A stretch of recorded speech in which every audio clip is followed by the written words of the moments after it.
Om Jnanatimrandasya Jnananjana Salakaya Chaksurunmilitam Jena Tasmai Shri Guruve Namaha Mukham Karoti Bhachalam Pongo Langhayate Girim Yat Kripatamahang Vande Shri Gurun Dinatarinam Vandeham Shri Guru Shri Jata Padakamalam Shri Gurun Vaishnavangscha Shri Rupam Sagrajatam Sahagana Raghunatam Vitang Tang Sajevam Sadvaitam Savadutam Parijana Sahitam Shri Krishna Chaitanya Devam Shri Radha Krishna Padan Sahagana Lalita Shri Vishakan Vitangscha Bande Nanda Brajastrinam Bhadarenum Abhikshnasa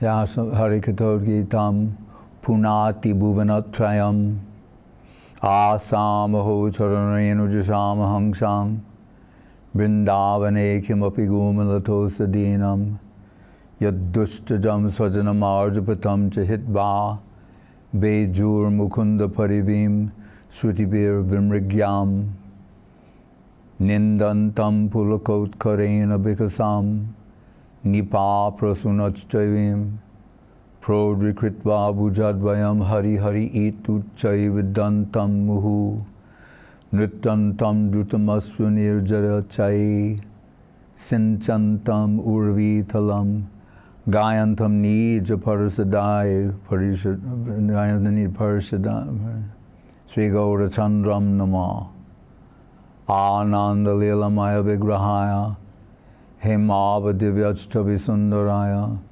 Tasmai Mahaprema Rasa Pradaya Chaitanya Chandraya Namo Namaste. Hare Krishna. Yes, Prabhu. Dandavad Maharaj. We have a question from Chinmoy Dev Prabhu from Facebook. We hear from the Vaishnava saints that they will say they have nothing when it concerns themselves. However, they also will say that they have got everything from Guru. Mm-hmm. How are these two different conceptions harmonized?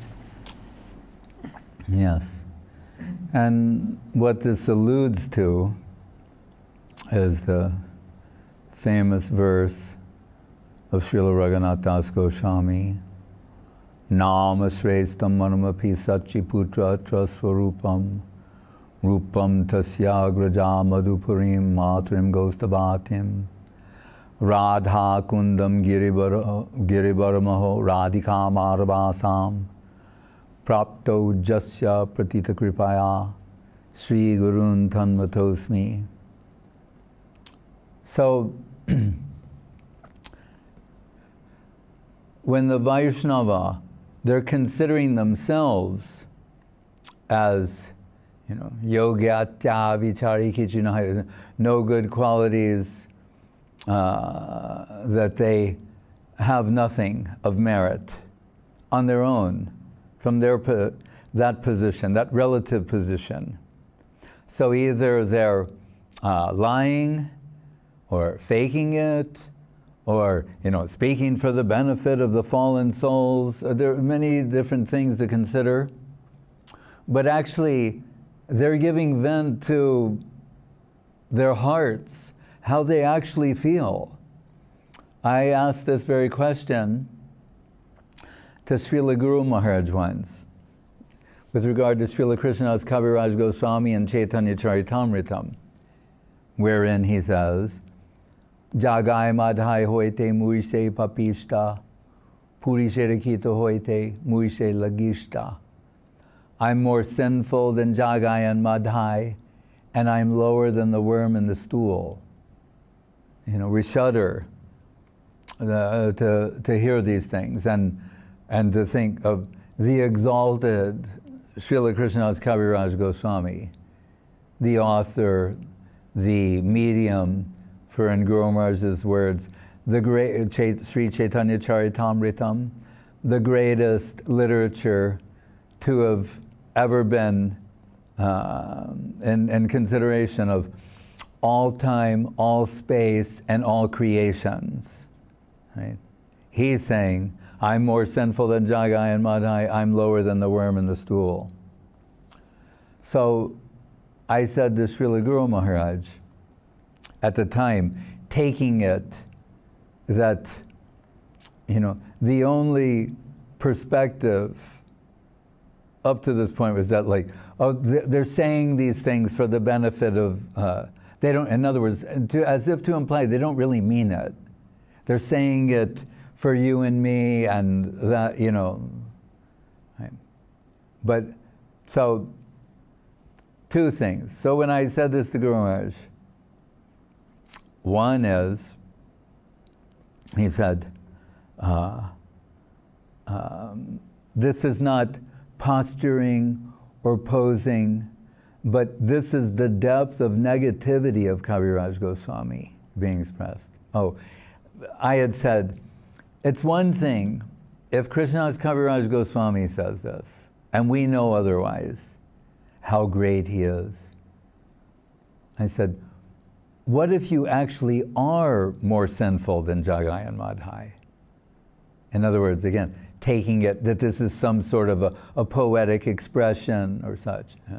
I said, what if you actually are more sinful than Jagai and Madhai? And two things. One is Guru Maharaj said, oh, such sentiments have descended in you. Then that's good if you really feel that way. But then he told me, this is not opposing by Kaviraj Goswami. He's venting his heart. This is genuinely how he feels. And elsewhere, Srila Guru Maharaj, he equates humility with negativity. And this has to be very carefully understood, because in the language of self-help and other such things, that they're always extolling the virtues of being positive. Really, it's humanistic sloganeering.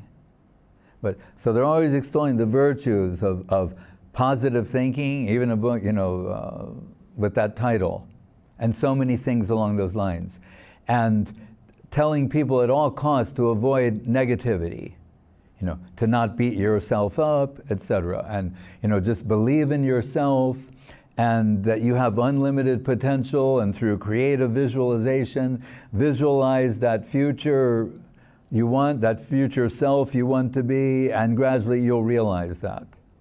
Right? There's some merit there. It's a half-truth. And as Guru Maharaj has said elsewhere, half-truth is worse than falsity. Right?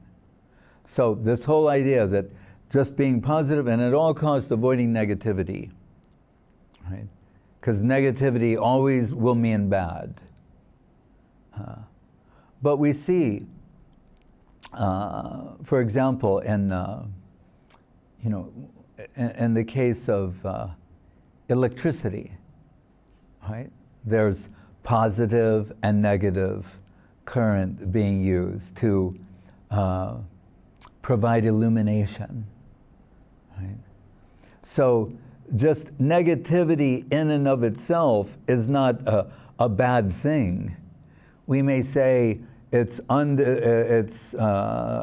self-defeating or demeaning in a particular context, and that may be true, but it's not absolutely true.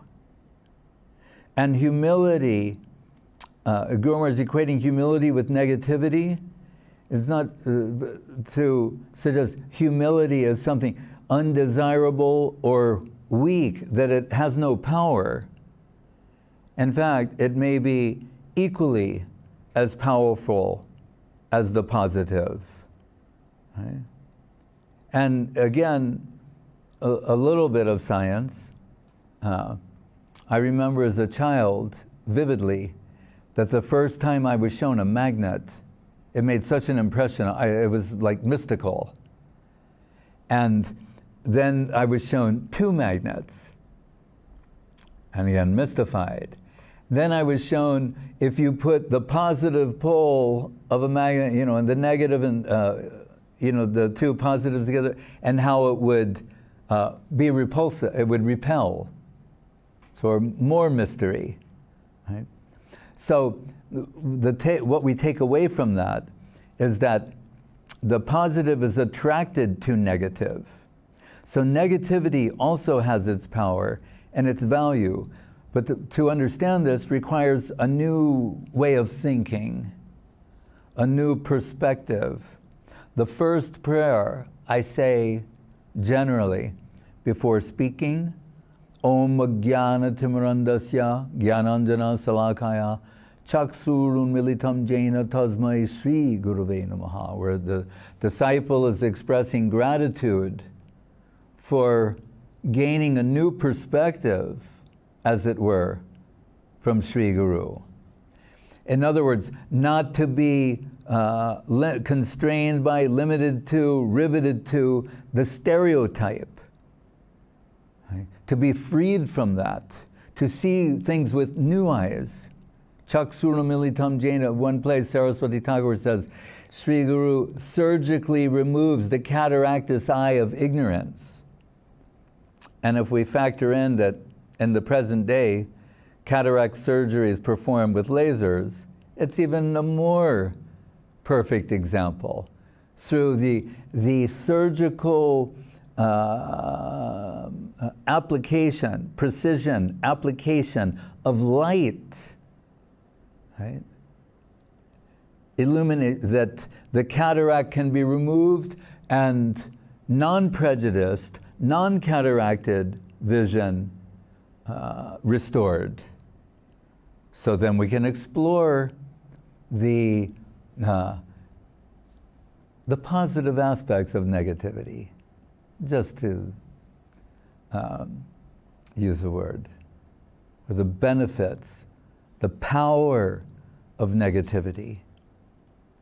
So when I was in, tell me if this is right, is it Novosibirsk or Novosibirsk? Novosibirsk. Novosibirsk. Right. And in the winter, it was December, January, so perhaps the coldest time, snow everywhere. And I would look out the window, and it was so beautiful. The white snow covering everything, including the trees. Just everything was white. And I thought just from, like Svetadweep, you know. And meditating on Srila Guru Maharaj's promoting and equating negativity with humility and the accompanying power, how powerful it is to attract the positive. The devotee venting extreme expressions of negativity, attracting the supreme positive Krishna on account of that. Whereas, as Saraswati Thakur was saying, the humility is the absence of aggression or assertiveness, right? So the power of, submission. That's a bad word. You can't say that in the modern world. Under all circumstances, submission's never good. No, we have to be freed from the stereotype of this isn't the Middle Ages. Right? We're forever lost in examples about serfs and kings and the middle, and we've overcome that through democracy. That's an old paradigm that's dead. It's dead. It doesn't apply in the modern world. You have to think in a new way, a new perspective, with a new vision that we find situated at the lotus feet of Sri Guru.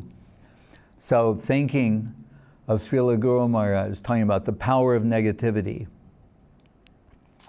and seeing the temperature, it was maybe, let's say -20. Does that sound believable? Even lower. Right, reasonable. So, and I just read online about superconductors that certain ceramics, when they're brought toward absolute zero, which whether Celsius or Fahrenheit is something like -350, somewhere around there, -400. all right, it's a lot, that when they are brought to absolute zero, they achieve superconductivity. So I penned a post in the Daily Darshan called The Superconductors of Negativity. Right? Because Guru Maharaj he is known for his use of analogy and examples, and I vetted this for many years, prayerfully, and felt that Guru Maharaj would appreciate this, because it is in line with his thinking and his system. So the application here is, and I should further state, when we say they achieve superconductivity, what does it mean? Zero resistance to current. Right?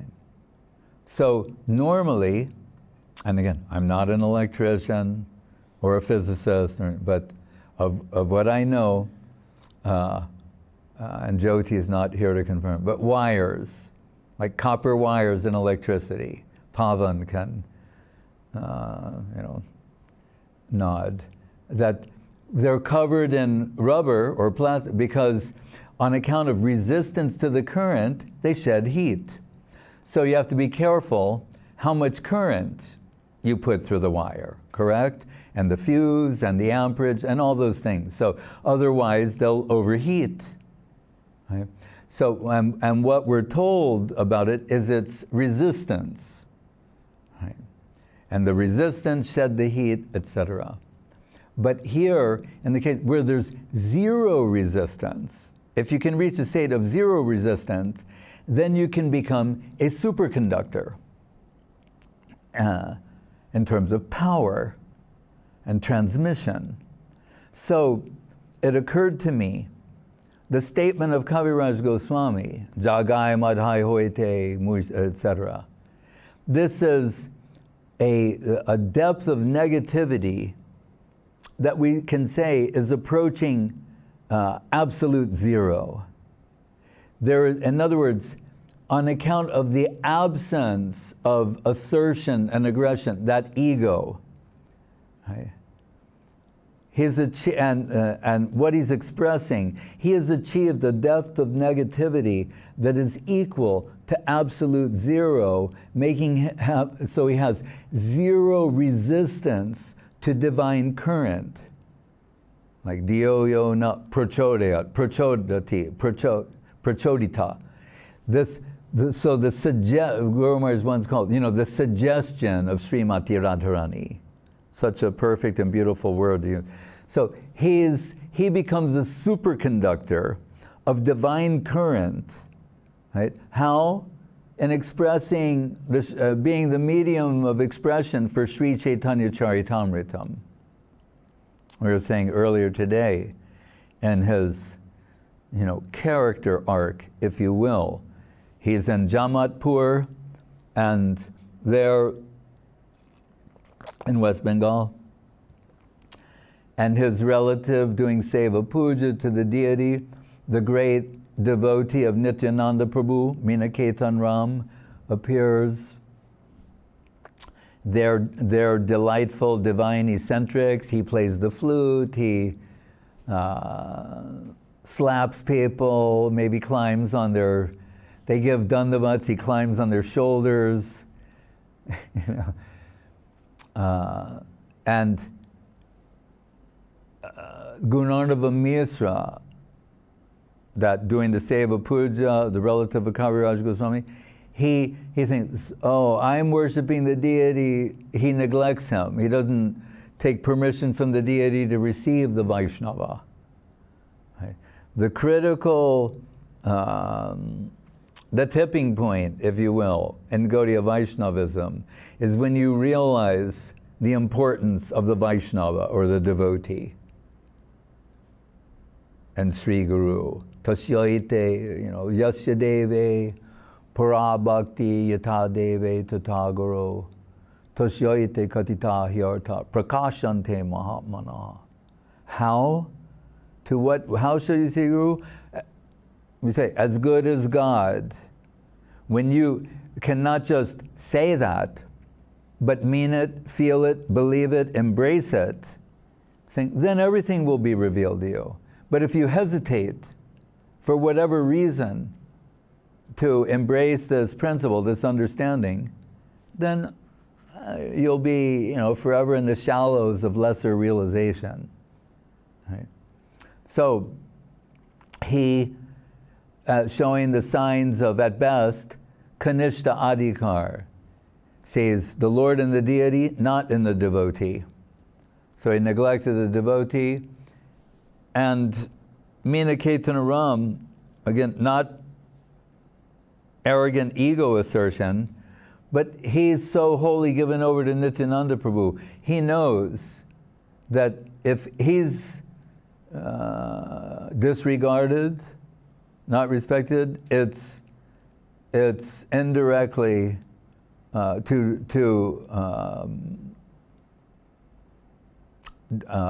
disregard Nityananda Prabhu.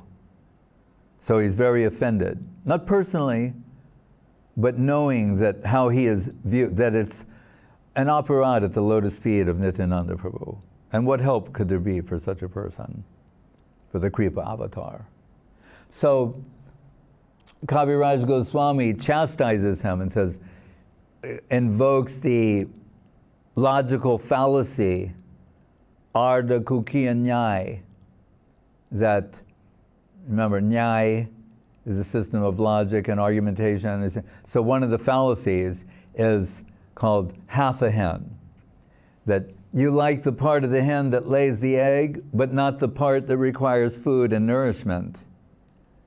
So he's saying, ostensibly, you present yourself as a devotee of Mahaprabhu, but you don't have proper regard for Nityananda Prabhu.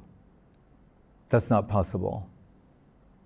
And we're told, in time, Gunarnava Misra falls down and Sarvanash, he's totally ruined on account, all good things withdraw from him.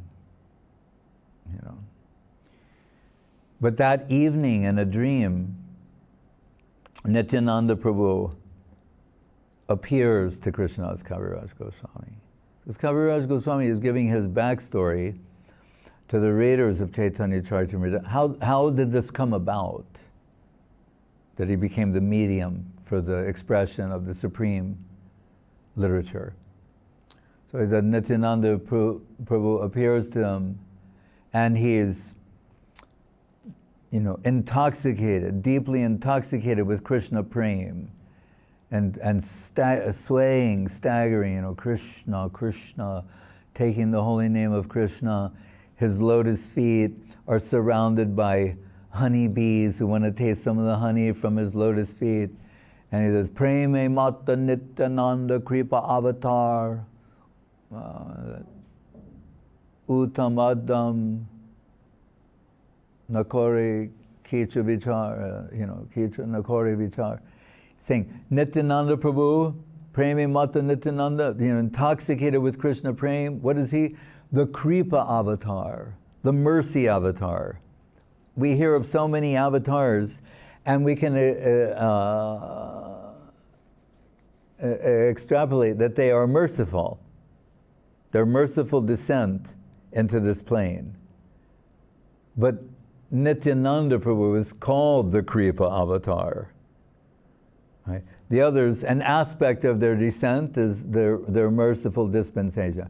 With Nityananda Prabhu, he's fully that. He is the Kripa avatar. And he said, why? Uttam, Adam. Whether someone is high, in a high position, low position, qualified, unqualified, or anything in between, he has no such consideration. Like someone who is so deeply intoxicated, they're oblivious to the qualifications of those surrounding them. Their only desire is that everyone shall be in a similar intoxicated state as they. So they want everyone to drink that substance and join them in their deep state of intoxication.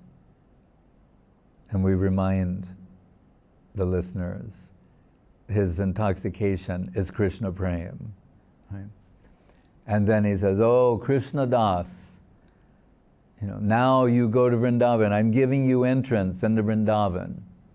Nitai Koruna Habe Braje Radha Krishna Pave. Heno Nitai Bine Bai Radha Krishna Paitenai. By the mercy, the grace of Nityananda Prabhu, he's been given entrance into Vrindavan. And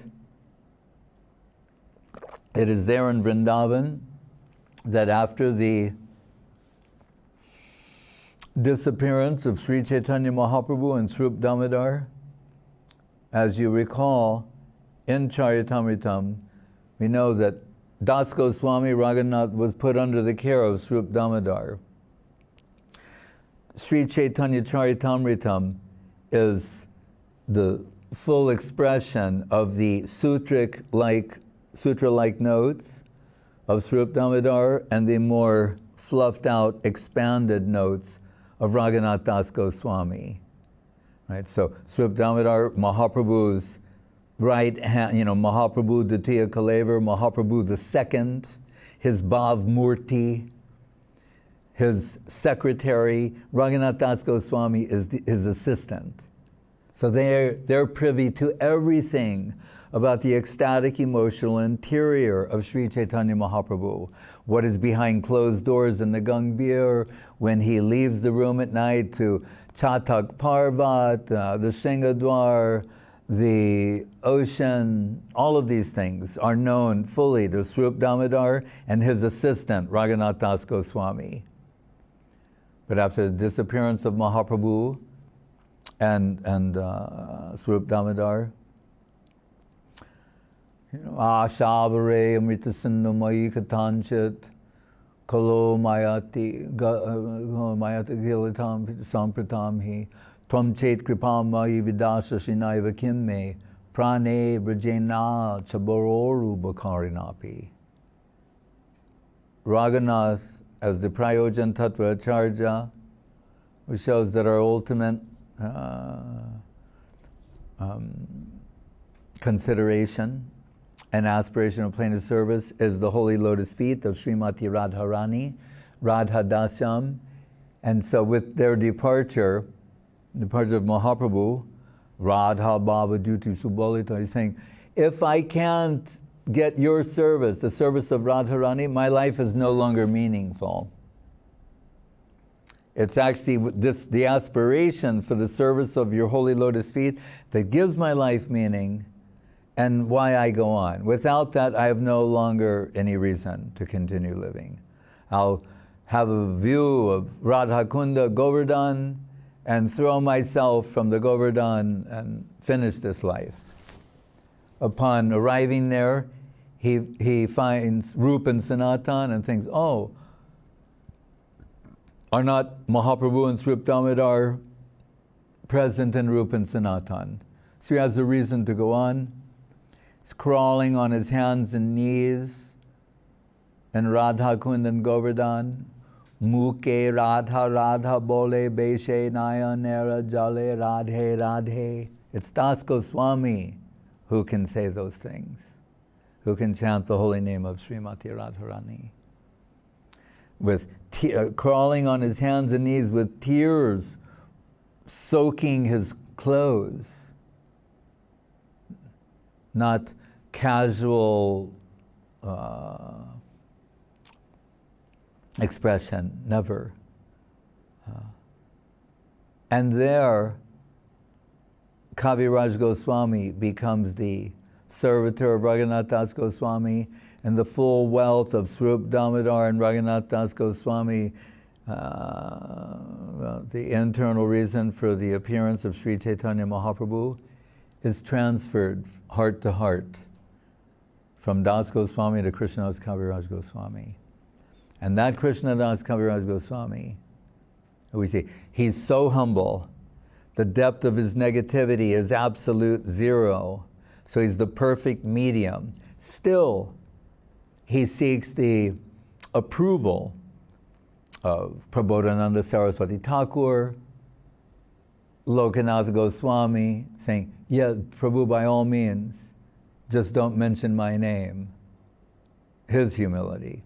And why? Because up to this point, the devotees assemble at the Madan Mohan temple. They're listening to the Chaitanya Bhagavat from Haridas Pandit. And it's described, that assembly of Mahabhagavatas were like stars in the sky, and Haridas Pandit was like the moon, and his recitation of Chaitanya Bhagavat was like rivers of nectar descending from the moon, nourishing all the stars. So how wonderful is that? But those devotees, when they would connect with Krishnadas Kaviraj Goswami, would hear of things that were not to be found in the Chaitanya Bhagavat. Maybe even only in certain parts hinted at. And so astonished, and coming from Swarup Damodar and Raghunath Das, they were astonished to hear these things. And we can understand, understood by Rup Sanatan, the Goswamis. But here, Krishnadas, he's the receptacle, right? The fit person. So the devotees, these things are so astonishing and so important, right? They're not anecdotal, they're not peripheral, they're the central thing, the internal reason for the descent of Sri Chaitanya Mahaprabhu. They're begging him to record these things, right, in a written form for the benefit of others and future generations, the posterity. So that's why Kaviraj Goswami is asking the blessings of Prabodhananda Saraswati Thakur, Lokanath Goswami, and then Haridas Pandit. And see, if Haridas Pandit, you could say, in a modern ego-driven context, he might object. As we just know, he's delivering the recitation of Chaitanya Bhagavat every year. It's not like that. He's also, yes, Prabhu, these things must be told. How wonderful they are. And with Kaviraj Goswami there at the Madan Gopal, Madan Mohan deity, supplicating himself, we're told the garland from the deity fell upon him. And what does he tell his readers? How astonished he is to be the medium for this sort of divine expression. That he is in his 90s, he's arthritic, he's legally blind, yet his arthritic, trembling hand is writing such astonishing things. And he says, but it is not I. It is Madan Mohan who is writing these things. Right? He now has, through the depth of his humility, he has not become weak or powerless, but he's become a superconductor of divine current, and the Chaitanya Charitamrita is passing through his heart into this world. Right? He's a superconductor of negativity. So how much power lies there? Right? And it's that sort of depth of negativity or humility that attracts the supreme positive. So still, that Kaviraj Goswami will say, when he thinks of himself, I'm more sinful than Jagai and Madhai and lower than the worm in the stool. That's me. But I'll tell you this, what I'm telling you about Sri Chaitanya Mahaprabhu, there's nothing higher than this. There's nothing superior to this. Right? That will be his contention at the same time. So how do we harmonize these two things is expressed in that sloka of Srila Raghunath Das Goswami. So he's saying, what do we get from Sri Guru? Namasrestam, the best name, Namasrestam Manohi Sachi Putra Atra Swarupam, Rupam Tasya Graja Madhupurim Mathurim Gostavantam, Radha Kundam Giri Baramaho, Giriraj Govardhan, Radhika Madhava Asam, Radha Dasyam, the aspiration for the service of the holy lotus feet of Srimati Radharani. Then Prapto Jasya Pratita Kripaya Sri Gurun Tanmatosni. Although I am so fallen and so unqualified. But by the grace of Sri Guru, the power, Mahadadbhuta Pavana Shakti Padam, the wonderfully purifying power of the holy lotus feet of Sri Guru, all these things, prapto jasya, I've got. Prapto jasya pratita kripaya Sri Gurun tanmatosmi. That's how we harmonize those two things.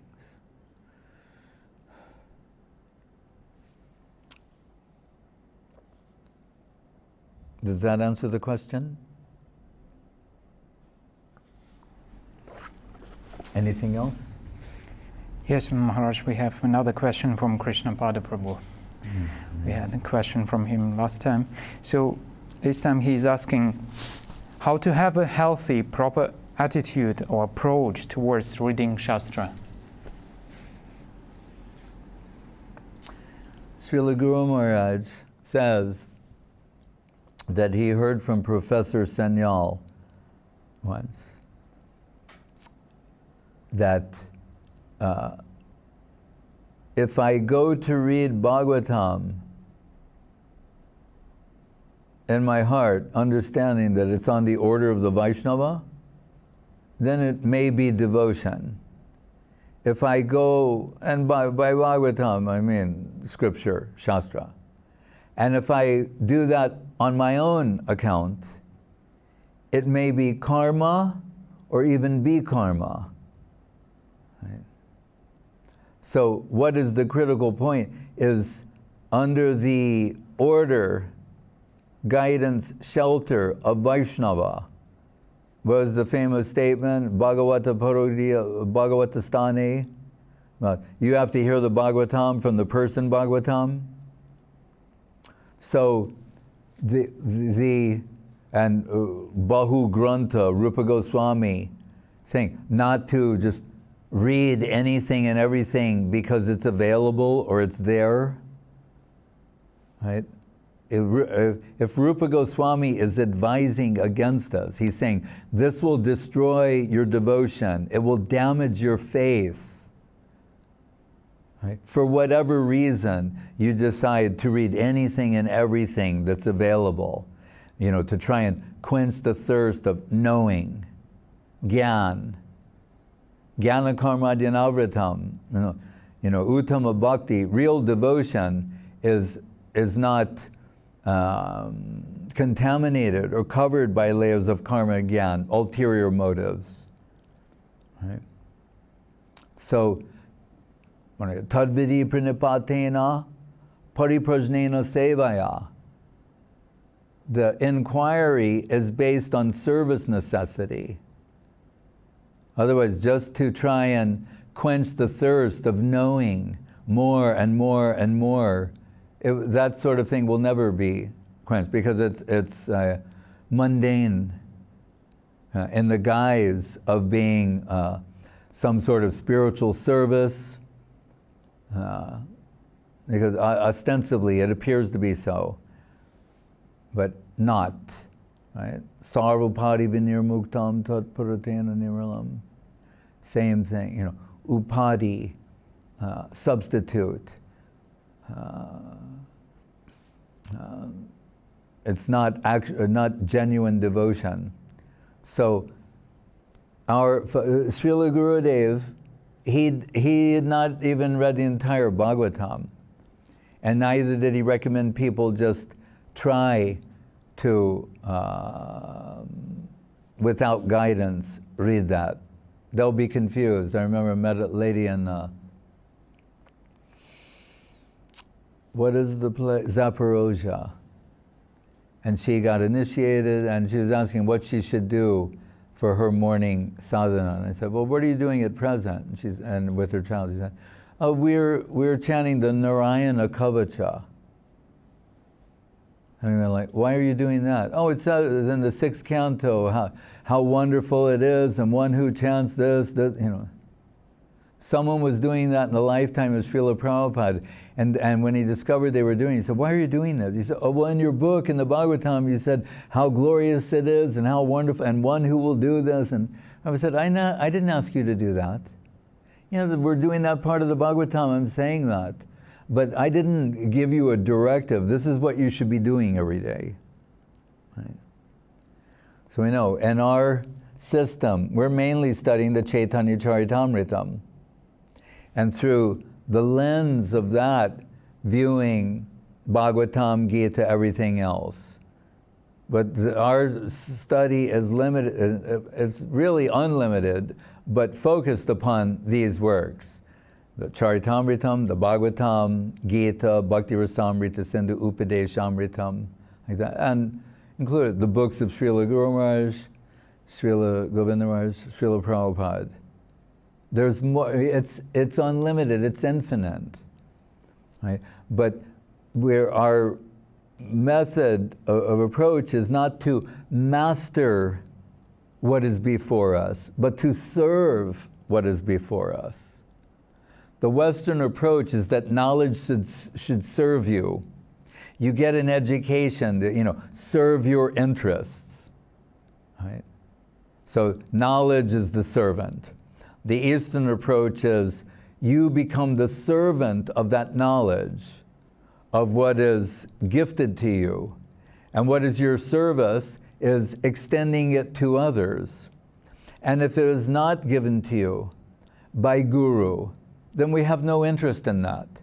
And say, oh, there's some interesting things written here. We're not interested in that. Right? Because if it has not been given to us by our Guru as our course, according to our adhikar, our capacity, sve sve dikare yanishta sagunai parikirtita, then it's inappropriate and it will have, it'll be injurious to our development, or will be gyan and not devotion.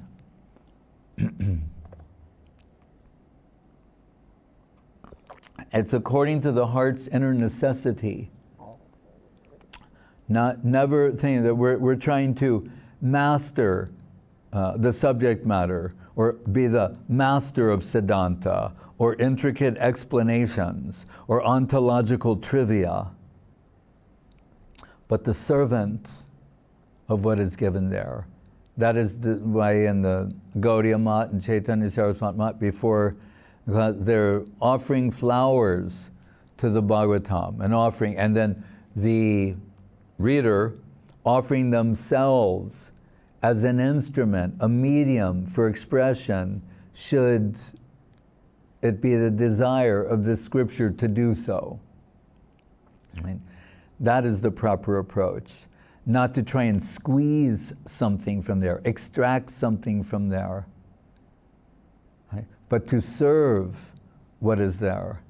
And if it is pleased, it is the pleasure of that Shastra to reveal something to you, to share an expression, to extend in Israel, then consider yourself very fortunate. Right? When Guru Maharaj points out, when Mahaprabhu is converting Sarvabhauma Bhattacharya, right? We're told initially Sarvabhauma Bhattacharya wanted to upgrade his sannyas. Right? He's charmed by him, but thought he's taken sannyas in an inferior line, and I can upgrade him. And why is he called, his name was Vasudeva. Why is he called Sarvabhauma? That means basically like he knows more than everyone. That means he knows more scripture, more quotes, references, and how to use that knowledge to navigate situations. So that's his intention. And we know he's thinking, this young, beautiful 24-year-old sannyasi, to learn Vedanta would serve him well if he's going to make it. Right? So he starts giving explanations on Vedanta. And Mahaprabhu is giving no indication of following what's being said, like nodding his head or giving facial expressions that indicate acceptance. after a while, Sarvabhauma is saying, I know this is really deep stuff. So, I mean, maybe it's over your head. Could you give some, what do you call it, indication of your understanding? And that's when Mahaprabhu says, I understand Vedanta clearly. I don't know what you're talking about. Which is really, what's the word for that?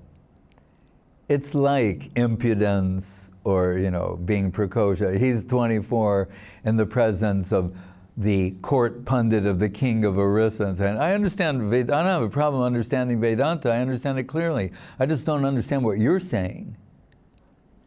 And that's when Sarvabhauma said, to recover his prestige, he then quotes the Atmarama sloka and gives 9 explanations.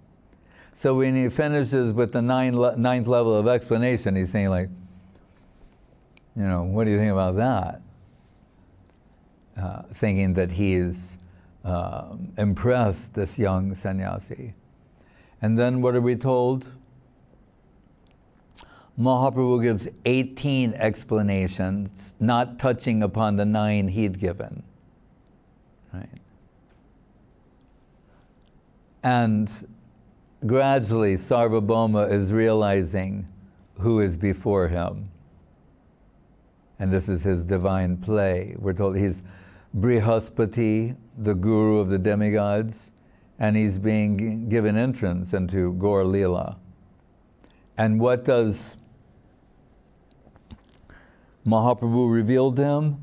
His Shadbhuj Murti, which means, and described there as his Ishvara Murti, his divinity. Right? So showing the why 6, who was Ramachandra previously, who was Krishna previously, now he has appeared as Sri Chaitanya Mahaprabhu. So he revealed his divinity to him. And it's noteworthy that when on the banks of the Godavari, that due to the premic heart, and the premic siddhanta of Srila Ramananda Roy, Premanjana Churita Bhakti Vilochanena Santaksa Deva Hrideshu Vilokayanti, that when Ramananda says, beginning of this conversation, I saw a sannyasi. You as a sannyasi were told it looked like the sun dressed in saffron was sitting on the banks of the Godavari. He said, now I'm not seeing a sannyasi. After these, there's Krishna Tattva, Radha Tattva, all these things. Rasa Tattva, Prema Tattva, Leela Tattva.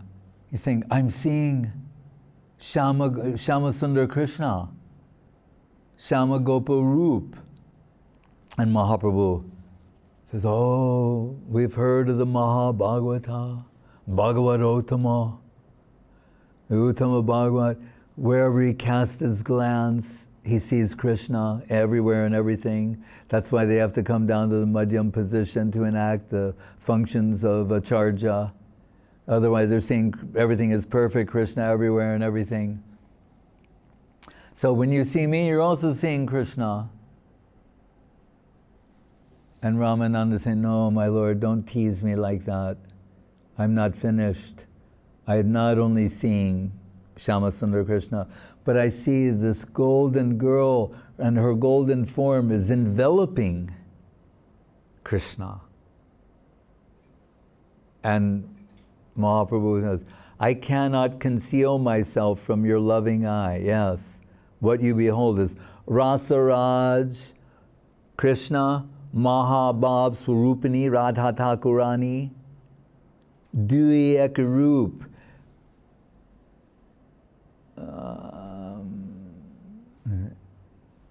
as one. And with that, Ramananda fainted. So, why did I say this? Ishvara Murti. Yeah, so here, he's not revealing his divinity to Ramananda. Again, he's revealing who he is internally. But why did I mention that before? About Sarvabhauma? Devotion and jnana. Oh, jnana and devotion, right. So, and capacity, adhikar.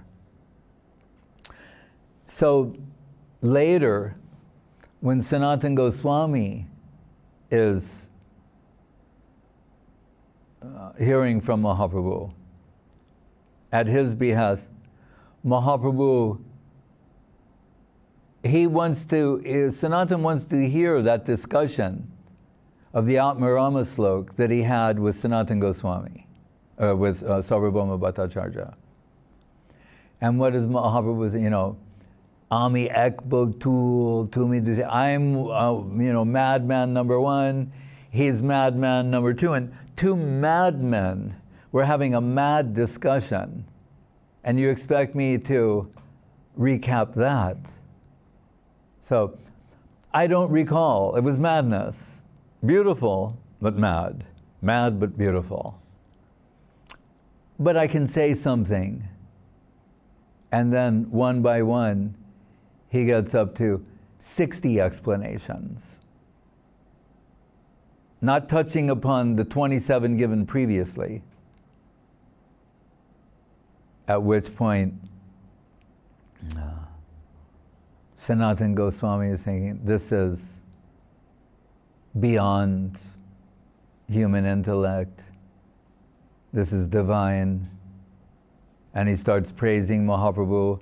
And Mahaprabhu is saying, Sanatana, why do you praise me? And he quotes the famous verse, and when the Bharadraj temple,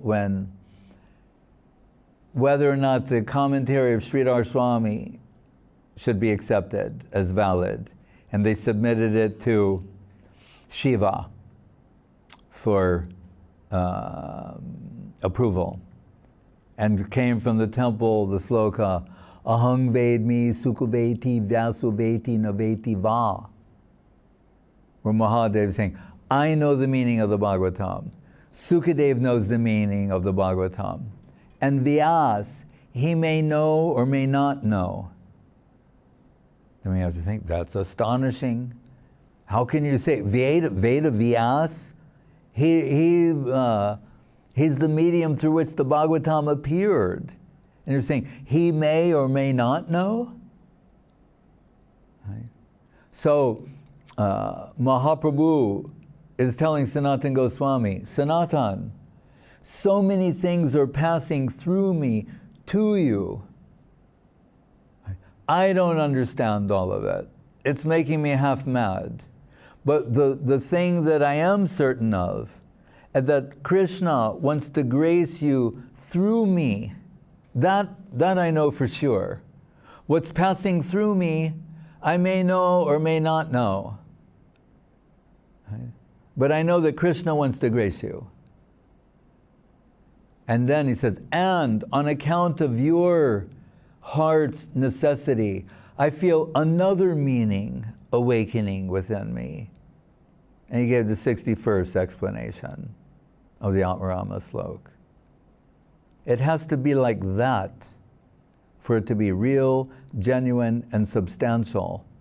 Not an intellectual exercise or mental prowess, but genuine, tene brahma hrida, heart-to-heart transaction. It has to all be the heart's inner necessity for this revelation. It's not data transfer. It's not information.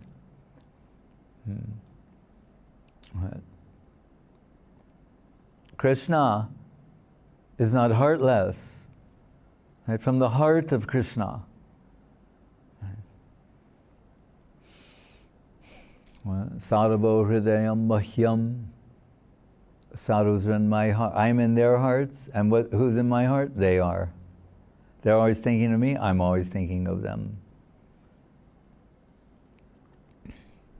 Prakashante Mahatmana. Then there can be some appropriate revelation. But otherwise, under the order of Guru and Vaishnav, daily, we're reading the scriptures, Pat and Kirtan, as part of our program. But we're not trying to force something, to forcibly extract something, to read them so that we will be entertained, or there will be an ecstatic outcome. But in a spirit of seva, service, we are to make our approach. Tadvidi pranipatena pranipat. Also, it's very meaningful in that not only to bow down to recognizing that it's superior to our highest aspect of self, but Saraswati Thakur said, to be finished with this world and all the experiences of this world. So in other words, if you apply it in this context, it cannot be that we're going to read some things in the scripture, but we're going to read all kinds of other things and, believe that too.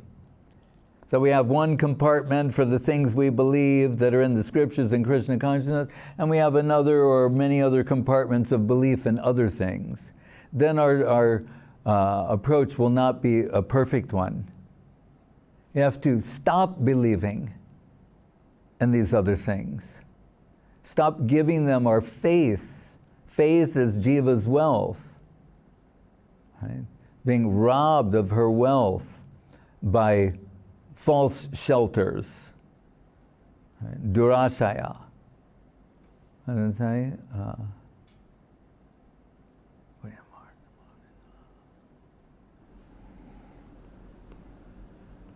The Prahlad. Nate vidu sarvakatam vishnu durasaya bahirartamanina antayadanda vigema sabisa tantram urdamnivana.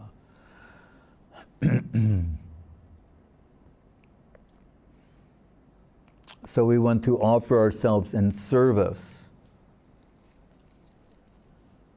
to that higher plane, that higher substance. Sukadeva Goswami, he's ostensibly a Brahmavadi. But and necessarily so that he is revered and has the respect of all of these different sages who are the leaders of different schools of thought. He's the legendary Sukadeva who was liberated in the womb of his mother. Remember, the Bhagavatam begins with a death sentence. Right? Parikshit Maharaj is to die within 7 days. And he's there on the banks of the Jamuna, fasting until death. And all these sages have assembled, who are the leaders of the different schools of theistic thought, to give their advice. He's saying, so what is your advice? And what they're advising, dan, tapa, this, that. Parikshit Maharaj is saying, your advice is all valuable, but I could devote my lifetime to that school of thought. And here I am with 7 days notice. So all of you meet together and deliver a unanimous verdict. And it's at that time that Sukadeva Goswami entered the scene. 16-year-old naked boy appearing like a madder. It says Digambara, means it's Sanskrit poetry saying he was dressed with the directions. Like, what is he wearing? He was wearing north, south, east, west. That's the poetic way of saying he was totally naked. And such a beautiful description of his divine form. It says the ladies were very charmed. The children thought he was mad. But they were shocked to see that all these great sages, some of them hundreds, if not thousands of years old, rose as an assembly to greet Sukadeva Goswami, the 16-year-old boy, son of Vedavyas, and install him in the presidential chair because he was legendary. They gave advice on the basis of what was helpful to them to overcome the mundane. But the legend of Sukadeva, he was never under the influence of the mundane. Liberated within the womb of his mother. So they wanted to hear from him. And why it's, you're thinking like, shouldn't he have been an overt devotee, considering what he's going to deliver? No. You need, why he's a Brahmavadi in this Leela is to gain widespread acceptance and credibility. He needs to appear to be neutral. You understand? If he's just, a biased, prejudiced devotee of Krishna, then he's going to say all these things, of course. But if he appears to be neutral, then he's got their attention. So Guru Maharaj said, he's the loudspeaker of the Bhagavatam. Why it must go through a person with those sort of qualifications. And we mention that the way Vedavyas tells this backstory is significant. There are no details that are trivial, anecdotal, or irrelevant. So when he says, when Sukadeva left the ashram of Vedavyas, and remember, he's a naked 16-year-old boy, he was very beautiful. He's walking past a pond where these Dibya Devis are bathing, these like divine goddesses. And their style is to bathe naked. Right? And when Sukadeva passes, they don't bother to cover themselves.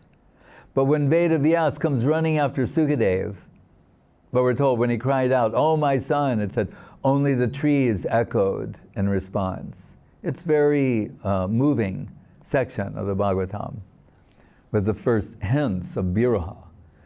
But that said, Vedavyas sees, when he comes, and he's the great Vedavyas, and we know, who was it? The sister who couldn't look at him? What is her name? Ambalika. Right, because he's got the hair grown out, the nail is like, he's not a pretty sight, unlike his son Sukadeva. Right? Vedavyas is beautiful if you have the eyes to see, but anyway, when he comes by, the girls are all covering themselves, and he's saying like, I saw my son go by here, you didn't bother. Now I'm here and you're all shy. Why? And they said, because we saw in his eyes not the absence of the male gaze, not even a remote trace of male gaze and exploiting tendency. We could see that, the purity of his beautiful lotus eyes. There was no necessity. Right? That's very important that is told, because, so it's telling us, this Sukadeva, he has no interest in mundane sexuality, right? Or mundane eroticism, mundane eros. It's of no, it can't even be described as interest. It doesn't register with him. Right? He's so far beyond that. So when he meets these sages, first of all, Purikit Maharaj had asked them, what is the duty of one in life specifically for one who is about to die? And what did he say? Bharyane sate prajna krita lokhitam nripa. Oh, my dear king, this question you've asked, this is the question, not just for you because you're going to die in 7 days. No one knows how much time they have. He says, Katvanga Maharaj, who served the demigods, asked them for a favor. He said, before I ask for some kind of special boon, I'd like to know, how much time do I have left to live? And they said, like, a few moments. And he used that to become realized. So he's saying it's not a question of time. Whether you have a few moments, or 7 days, 7 years, or 70 years. And he's saying, but this question you've asked is actually, what is the word? Hita. Loka hitam hita. Krite loka hita. It's beneficial for everyone to hear the answer to this question. And what is it? And basically, tasmad, and the anxiety that accompanies, existential anxiety. How to overcome it? He says, tasmad bharata sarvatma bhagavan ishvaro bihi srotavyas kirtitavyas cha smartavyas chechtadha bhayam. If you want to overcome existential fear, then by all means, under all circumstances, srotavya, hear about Krishna. Srotavyas kirtita, glorify Krishna. Smartavyas, remember Krishna. Then you'll be relieved from this anxiety. So he tells those sages, you all know me, I'm the legendary Sukadev. Right? Parinistitopi nairgunya uttama sloka lilaya grihita cheta rajarse akyanam yadaditavan. You know, I was situated in the nirguna plane. That means the above, without guna, no sattva, no raja, no tama, no influence of the modes of nature. I was nirgun, situated in nirgun. We can say at this point on the outskirts of nirgun, but nirgun nonetheless. So he's saying, and from that position, what happened to me, to this man who has no interest in mundane, erotic affairs? Uttama shloka lilaya, grihita cheta rasar say, I heard these divine pastimes of Sri Krishna with Srimati Radharani and Braja Gopis, their divine loving exchange. Madhura Rasa, the Bhagavatam culminates in the expression of Madhura Rasa. That's its purpose all along, is to deliver Madhura Rasa. Saying, I heard this, and what happened? My heart, soul, consciousness was captured, and I was taken away to a world, a plane that I didn't know existed previously. Muktir hitvanyata rupam svaropena vivasiti. Otherwise, without the possibility of such, right? Madan Mohan announces this possibility, breaking the stranglehold that lust has upon the heart, and tells us that it's not only this world where erotic tendencies can be expressed, but there's another world where they can be expressed purely and devotionally. As Sanyal wrote the pamphlet, Erotic Principle and Unalloyed Devotion. I thought, my God, how do these two things come together? But they do come together in the divine pastimes of Krishna, Srimati Radharani, and Braja Gopis. And Sukadeva is saying, so, and why Mahaprabhu appears as a sannyasi? These are two men by social standing and position who have no connection with mundane sensuality, yet their whole aspiration and absorption is in the divine eros of the pastimes of Radha and Krishna. So that's good news for everyone here, right? It's the sexual principles, the driving principle of material existence. But Prabhupada mentioned in the beginning of the Bhagavatam, Janmad Yasayataha, that Vishwanath Chakravarti Thakur is saying, this Adi here, it means everything's coming from Adi Rasa, the Mukhya Rasa, the principal Rasa, Madhura Rasa. Right? Not in some abstract sense, Yato Vayamani Bhutani Dayanti, that you have to fill in the blanks. And yes, it's that from which everything came, that by which it's being maintained, and that which it will ultimately enter into. What is the nature of that? Personality, form, right? Inconceivably beautiful, irresistibly charming form, and pastimes of divine love and affection culminating in Madhura Rasa. As we mentioned, here in Southeast Asia, the principal pastime they know is the churning of the nectar ocean, commonly thought of as, oh, the Devas and the Asuras are churning the milk ocean in hopes of getting the nectar of immortality. So why would something like that be included in the Bhagavatam? If the whole purpose of the Bhagavatam, Nigama Kalpataror Galitam Palam Shukamukharam Ritadravashamyatam Pibata Bhagavatam Rasamalayam Muhuraho Rasika Bhuvi Bhavuka. The whole purpose of the Bhagavatam, the tree of Veda, is to produce this fruit, this Madhura Rasa fruit. Right? It's the fruit that gives meaning to the tree. Otherwise, the branches without the fruit are, a tangled mess. They're confusing and misleading. Right? That tree, as a mango tree, exists to produce mangoes. The Kalpa Vriksha of Veda exists to produce this fruit that's given in the Srimad Bhagavatam.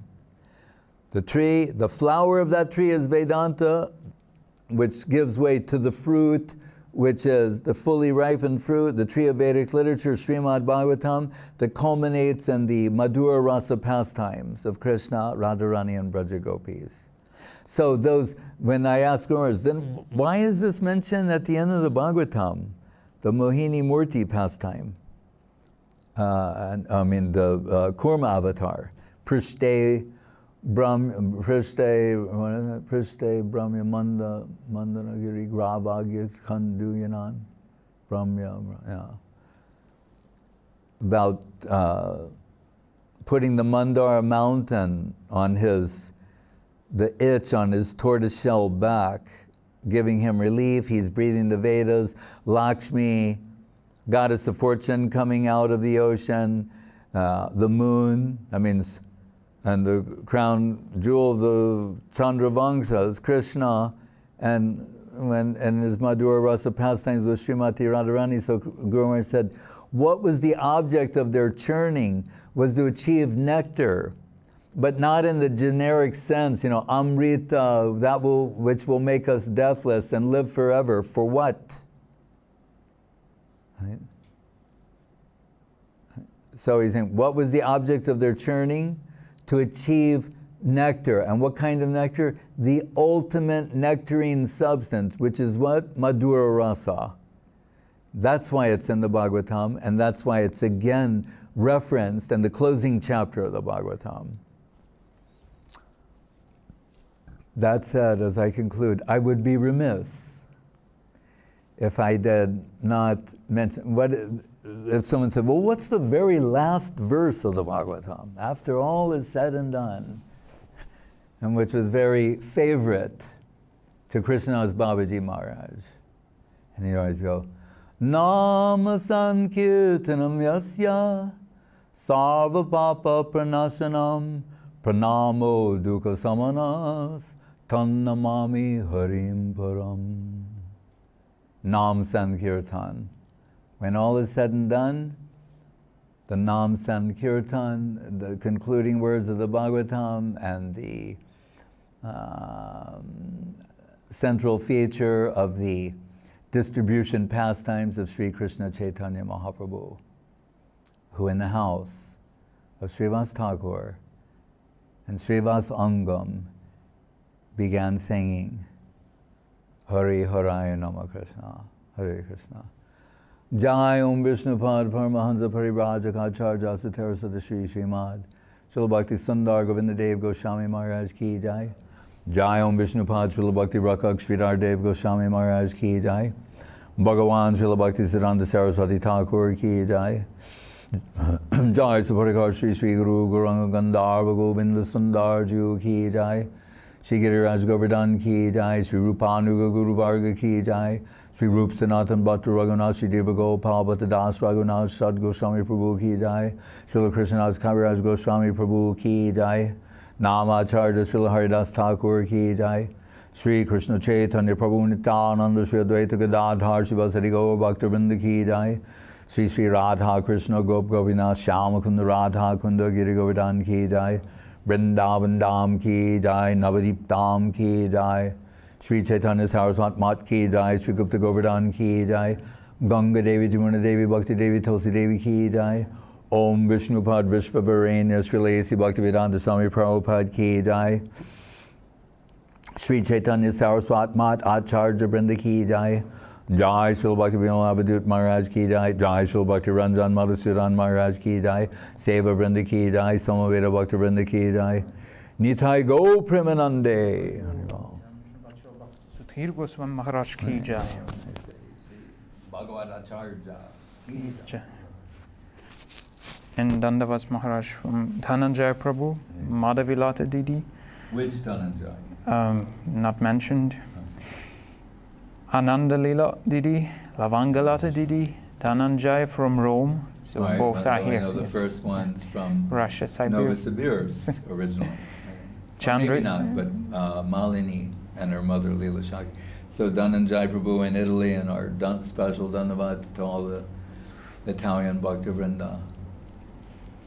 Chandrika Didi, Hungary. Chandrika. Hungary. From Hungary, yes, I know her. Suchitra Didi. Very well. Hare Krishna. And Yonapat Kivano. And Catherine Didi. Catherine Didi. All right. Okay. Hare Krishna. Vancha Kalpatribhyasta Kripa Sindhu Bevata Patitanam Pavanebhyo Vaishnavebhyo Namo Namaha. Hare Krishna. And Dandavats from the temple room. Where they're singing Hari Harai right now with Madhusudan. Hare Krishna.